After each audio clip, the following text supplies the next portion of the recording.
detalles respecto de lo que están solicitando y por qué se ha generado esto, aunque ya tenemos anticipo, que es producto del término de los contratos a los funcionarios que ingresaron en tiempo de pandemia a prestar servicios a los hospitales. ¿Cómo está? Gusto de saludarlo, Claudio. Bienvenido. Buenas tardes. Hola, buenas tardes. Muchas gracias por la oportunidad de manifestar y evidenciar la problemática que estamos viviendo actualmente los funcionarios del sector público de salud. Claudio, vamos de atrás para adelante. En el primer día de manifestaciones entiendo que hay reacciones, por lo menos del sector del Poder Legislativo. Estuve atento a la sesión de la Comisión Salud del Senado, en donde estuvieron presentes representados ustedes en esta oportunidad, ¿verdad? Sí, así es. A propósito del llamado a movilización a nivel nacional, se dio la oportunidad, ¿cierto?, de hacer las debidas presentaciones en las diferentes comisiones y por lo tanto sí ha existido un apoyo desde tanto diputados anteriormente, de senadores. Sin embargo, sabemos que esta problemática pasa desde un punto de vista presupuestario a nivel central y ahí es donde está obviamente la gran problemática actualmente. Claro, y uno de los puntos que a mí me pareció interesante que se planteaban incluso por los gremios y también por algunos parlamentarios es que el hecho de terminar con los contratos a los funcionarios que ingresaron en tiempo de pandemia significa también que es un servicio que el hospital no presta, pero por ley está obligado a prestar servicios y eso significa que tiene que arrendar al sector privado y que le sale más caro que tener al funcionario en servicio. ¿Es así? Claro, efectivamente, al hacer esta desvinculación masiva, el Ministerio de Salud, sin duda existe el alto riesgo de caer en faltas de servicio, dado que estas personas se mantienen en lugares estratégicos en distintos puntos de los establecimientos asistenciales. Si bien inicialmente estas personas fueron contratadas para dar respuesta a lo que fue la pandemia por COVID, entendiendo que existía una falta de personal, en el contexto de la pandemia se complejizó muchas de las patologías, aumentó las patologías por cáncer, aumentaron obviamente la complejidad en la atención en diferentes servicios que obligó a mantener, ¿cierto?, y que estas personas fuesen imprescindibles para brindar atención.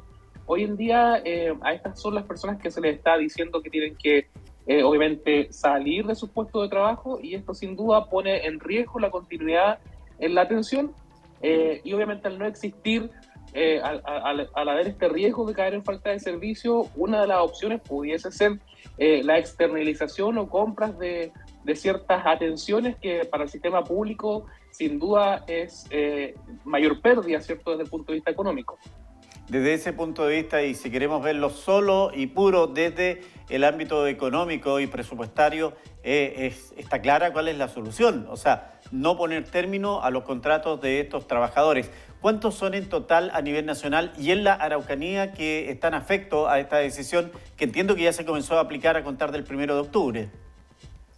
Sí, a nivel nacional, bueno, recordar señalar más bien que en el año 2021 ya existió una rebaja, ¿cierto?, en estos profesionales técnicos auxiliares, finalmente son todos los trabajadores de la salud, ajustando este número y hoy en día, ¿cierto?, son cerca de 12.000 trabajadores que están en esta condición, a los cuales el gobierno se ha comprometido a mantener a la mitad.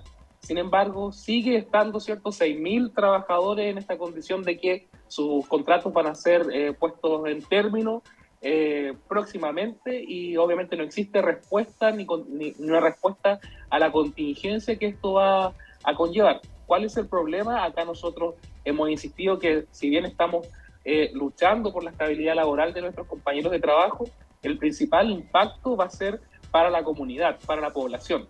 Acá nosotros existe este llamado a movilización nacional con el objetivo de visibilizar las consecuencias que esto va a tener para la comunidad. Por lo tanto, esa es nuestra principal foco de atención, junto obviamente con el número de cesantes que se van a generar a propósito de esto, que son personas que no es que estén sobrando, insistimos, sino que son personas que se necesitan en el sistema de salud pública, pero por un tema presupuestario, ¿cierto? Hoy en día se les está dando fin a estos contratos. Claro, hay que también considerar que hay propuestas del gobierno en orden a rebajar, por ejemplo, esta famosa lista de espera y que sería y puede ser darle continuidad a este trabajo con los funcionarios, porque evidentemente que si se sacan estas personas, hoy día también son un soporte muy importante en esta meta que se ha propuesto el gobierno. Así es. Bueno, como parte del plan de gobierno se ha puesto, como bien mencionas tú, disminuir la lista de espera quirúrgica. Existe hoy en día un llamado a una alerta sanitaria oncológica, o sea, es la primera causa de muerte en nuestro país, requiriendo tratamiento de hospitalización, quimioterapia ambulatoria. Se ha complejizado la hospitalización domiciliaria porque además la infraestructura hospitalaria a nivel nacional tampoco da abasto, ¿cierto?, para dar respuesta. Por lo tanto, se ha tenido que fortalecer, obviamente, la atención en los hogares, y también tenemos la pandemia de las problemáticas de salud mental. Todo esto, puestos de trabajo estratégicos que estoy mencionando, se han reforzado con este honorario COVID, que, insisto, ya no atienden COVID, pero fue por la vía en que el sistema público pudo dar respuesta a la demanda de atención de salud. Por tanto, ese es el riesgo que estamos evidenciando hoy en día. La salida de estas personas significa cortar prestaciones en muchos centros de atención de salud, incluidos, ¿cierto?, aquí en la región, y prestaciones que son claves, como patologías de salud mental, oncológicas, listas de espera quirúrgica, y obviamente el impacto que esto va a tener supera por creces, ¿cierto?, la necesidad o lo que se está planteando respecto al presupuesto que se está señalando actualmente. Sí, en base a la sesión de ayer en el Congreso Nacional, me llamó la atención una cifra que entregó uno de los dirigentes de organizaciones de los trabajadores de la salud. No me recuerdo exactamente cuál fue, pero planteaba que el 30% de las licencias médicas que tienen los funcionarios de la salud apuntan al tema mental, lo que demuestra que hay hoy día, y a pesar de la presencia de estos funcionarios, un alto estrés al cual están sometidos ustedes, lo que evidencia que a futuro la situación puede ser mucho más grave.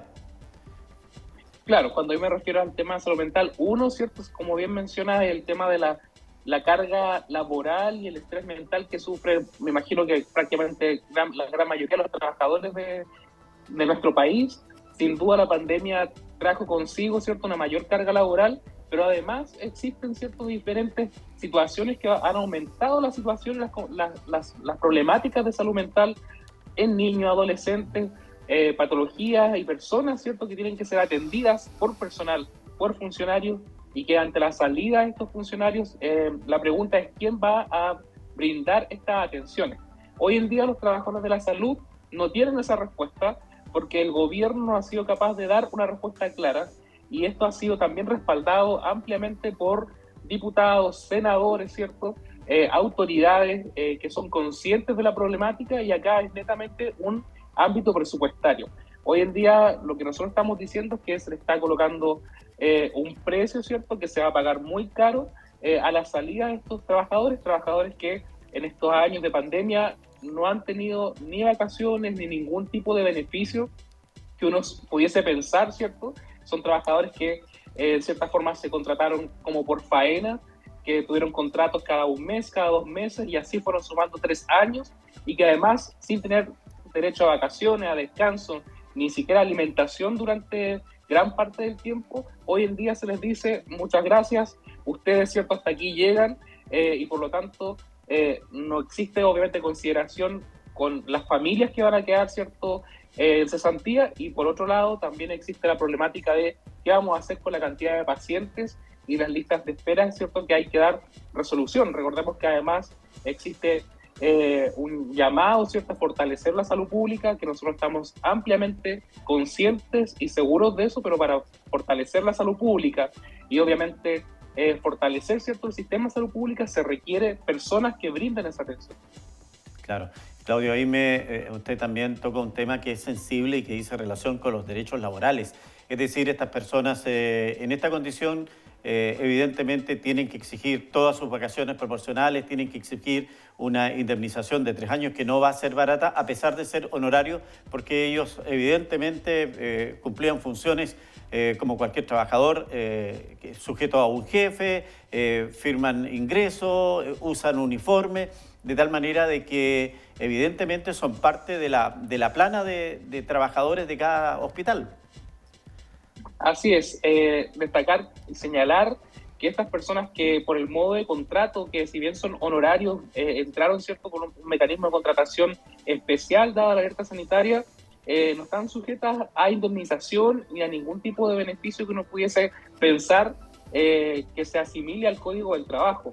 Estas personas fueron contratadas con contratos que se fueron aplazando dado la pandemia, pero al final de este proceso no van a recibir ni compensación económica, ni días de vacaciones, ni ninguna de esas regalías que uno, derechos más bien cierto que uno pudiese pensar. Por lo tanto, acá, insistimos, existe una vulneración de los derechos laborales, existe obviamente un desconocimiento del quehacer que tuvieron todos estos trabajadores durante la pandemia, y por otro lado, no se está, ¿cierto?, tomando el peso con la seriedad de las consecuencias que va a traer en el sistema de salud público y el impacto que esto va a tener también en la comunidad, que obviamente también es uno de los principales focos de atención que tenemos, y por lo tanto eso ha sido cierto uno de los pilares de por qué hemos llamado a movilizarnos, y se lo hemos también aclarado a la comunidad. Acá no nos estamos movilizando por dinero, ni mayores reajustes, ni beneficios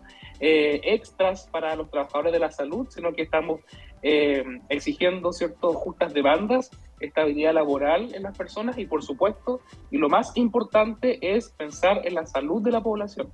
Eso es uno de los principales focos de atención que tienen estas movilizaciones.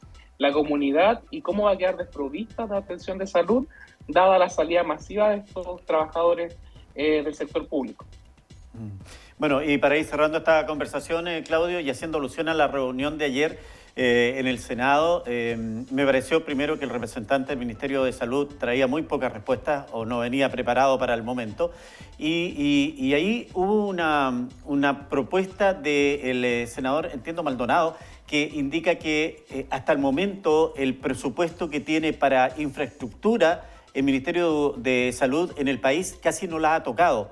Si bien no se pueden traspasar esos dineros completamente a hacer los sueldos de los funcionarios, hay la posibilidad de cambiar una partida y poder financiar esta mantención de contratos hasta obviamente se haga vigente el próximo presupuesto que entiendo el presidente pidió 8% de aumento al actual que tienen. Entonces hay alguna salida, pero la verdad es que el representante del Ministerio de Salud no se mostró muy en conocimiento de lo que pasaba. Entiendo que hoy a las 4 de la tarde se vuelven a reunir, ¿verdad?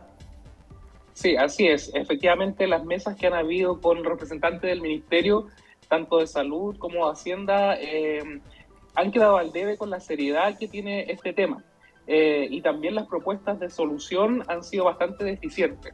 Efectivamente, opciones para dar salida a esta problemática existen, y tanto la bancada de diputados, senadores y también ciertos representantes de cada uno de los representantes políticos también de la región han insistido en que de no haber solución se rechace el presupuesto de salud para el año 2024. También ha habido intenciones de modificación de glosas a nivel de los servicios para buscar una solución transitoria en vías de establecer el presupuesto, pero finalmente todo queda en las buenas intenciones, pero no ha habido una respuesta concreta, que es lo que finalmente se requiere, ¿cierto?, en este minuto. También, ¿cierto?, ahora a finales de octubre, inicios de octubre, ya habían indicaciones de cesar contratos, y en algunos servicios de salud han tenido que volver a recontratar. Por lo tanto, las señales ministeriales han sido bastante confusas, y como bien tú señalas, hoy en día, hoy en la tarde, ¿cierto?, existe un llamado también a los presidentes de las distintas federaciones con representantes del ministerio y del gobierno para restablecer una mesa y ver qué opciones hay para seguir avanzando, que esperamos que traigan cierto información concreta y ojalá positiva para la población y para los trabajadores. Muy bien, Claudio, lo esperamos no solo por la estabilidad de sus colegas, sino también por la salud del resto de los chilenos, quienes tenemos que y dependemos de la salud pública. Evidentemente somos los principales perjudicados al no haber profesionales técnicos y todo lo que significa una planta en un hospital para responder a nuestras necesidades de salud. Muchas gracias, Claudio. Un abrazo, que esté muy bien. Muchas gracias por el espacio y bueno, vamos a estar ahí comentando cualquier novedad respecto a esta problemática que nos afecta a todos. Estaremos atentos.